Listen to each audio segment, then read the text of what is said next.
Hello बच्चों, welcome back to my YouTube channel. चलिए question answer देखते हैं इस पोएम के।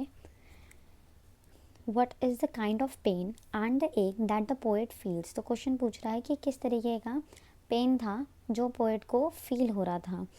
The poet feels the pain and ache which is born out of the fear of losing one's mother.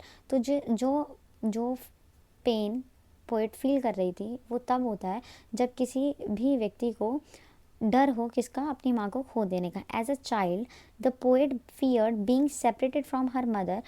तो जब वो बच्ची थी तो ये जो फियर था उसका, ये तब होता था जब उसको अगर कोई बच्चा होता है तो जब उसको उसके पेरेंट्स से मतलब माँ से अलग कर दो तो वो डर जाता है।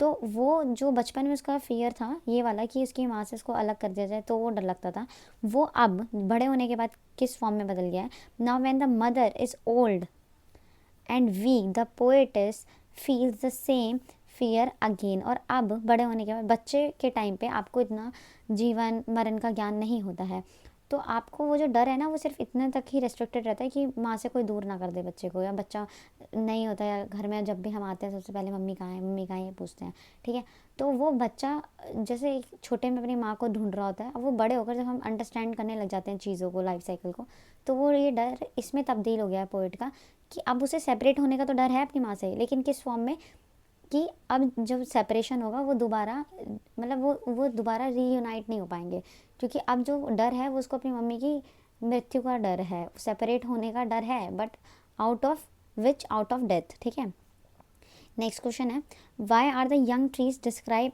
स्प्रिंटिंग। जो यंग ट्रीज हैं उनको स्प्रिंटिंग करते हुए डिस्क्राइब क्यों किया गया है। The poet in the car as she looks out of the window.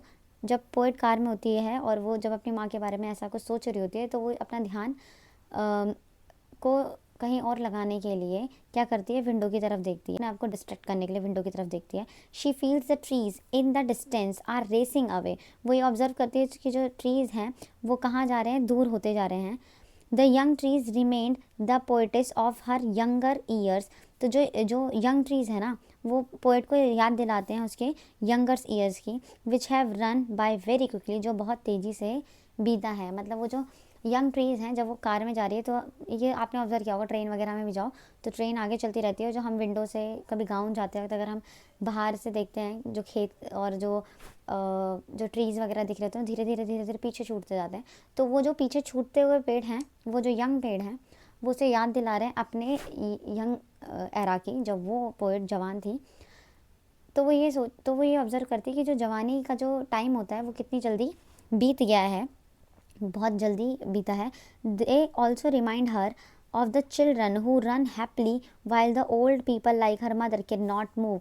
और ये जो चिल्ड्रन है, क्योंकि चिल्ड्रन को भी देखती है वो खेलते हुए, तो चिल्ड्रन भी उसको ये याद दिलाते हैं कि ये चिल्ड्रन जो आज आराम से खेल रहे हैं, लेकिन एक जगह उसकी मदर है जो अभी इस टाइम पे इस अवस्था में कि ढंग से मूव नहीं कर पा रही है। बेसिकली यहाँ पे लाइफ के ना फेज़ को एक्सप्लेन कर रखा है कि बच्चे में आपको जो चीज़ें आप अच्छे से कर ले रहे हो वो आप एक टाइम पे उसी काम को एक सर्टेन एज के बाद करने में दिक्कत होती है, और वो जो पेन है वो पोएट डीपली अनस्पोकन वे में फील कर रही है। ठीक है, नेक्स्ट क्वेश्चन है, why has the poet brought in the image of the merry children spilling out of their homes. The married children stand as a contrast to the old mother sitting beside the poetess. The mother Asian face, Asian मतलब राख के colour का, ashen face contrast to the rosy faces of the children. वो अपनी माँ के ऐसे मरे हुए फेस का कंट्रास्ट करती है जिससे जो बच्चों के एकदम रोजी फेस हैं, एकदम चार्मिंग फेस हैं उनसे। The young children are merry but the old face are sad. जो यंग चिल्ड्रन है वो अच्छे हैं, उन पे ग्लेजिंग है, चार्म है, लेकिन जो ओल्ड फेज हैं वो सैड हैं, उस पर एक तरीके का दुख है। Yet both of them are the part of life. लेकिन अभी भी ये दोनों ही क्या है, जीवन का पार्ट है। बेसिकली जो बच्चा है वो जवान होगा, जवान जो होगा वो बूढ़ा होगा, और फिर डेथ होगी, और फिर अगेन किसी का जन्म होगा। तो ये लाइफ साइकिल है जो अनंत काल तक ऐसी ही चलती रहेगी, और जो पैदा हुआ है उसे जाना ही है। और वो ये जीवन के फेज़ हैं जो वो दोनों को क्या कर रही होती है, कंपेयर कर रही होती है। ठीक है, देखो next, why has a mother being compare to the late winter moon. ये क्वेश्चन इंपॉर्टेंट है, ये आ भी सकता है तुम्हारे पेपर में, इसके आने की संभावना है। ठीक है, क्योंकि इसी तरीके के क्वेश्चन बनते हैं एग्जाम में। ठीक है, तो याद कर लेना अच्छे से फोकस करके. Mother has been compare to the last winter's moon because the moon in the seas looks weak and cold like an old person. It has lost the charm which it has in the summer season. In the summer season the same moon looks bright like a merry child. तो जो moon है उसको इसलिए winter के moon से compare किया गया है क्योंकि अगर हम विंटर और समर के मून को देखें तो विंटर का मून दिखने में क्या लगता है, थोड़ा सा वीक लगता है और थोड़ा सा कोल्ड लगता है, मतलब इन द सेंस कि उसमें इतनी ग्लेजिंग नहीं होती, वो इतनी रोशनी नहीं कर पाता. धुंध वगैरह भी होती है उसके, तो धुंध क्या करती है, उसकी जो रोशनी होती है उसके असर को क्या कर देती है, कम कर देती है. लेकिन यही जो गर्मियों में जो जो चंद्रमा की जो रोशनी रहती है वो आराम से पूरा ब्राइटेस्ट वे में फैलती है. तो वो जो गर्मी वाला चांद है ना वो बहुत ज़्यादा चमकदार होता है, ब्राइटेस्ट होता है, अपने यंग फेज़ में होता है. लेकिन अगर विंटर वाले उसको मून को कंपेयर किया जाए एज़ कम्पेयर टू समर वाले मून को, तो समर वाला मून ब्राइटेस्ट है, ग्लेजिंग वाला है, और विंटर वाला मून थका हुआ है, वीक है.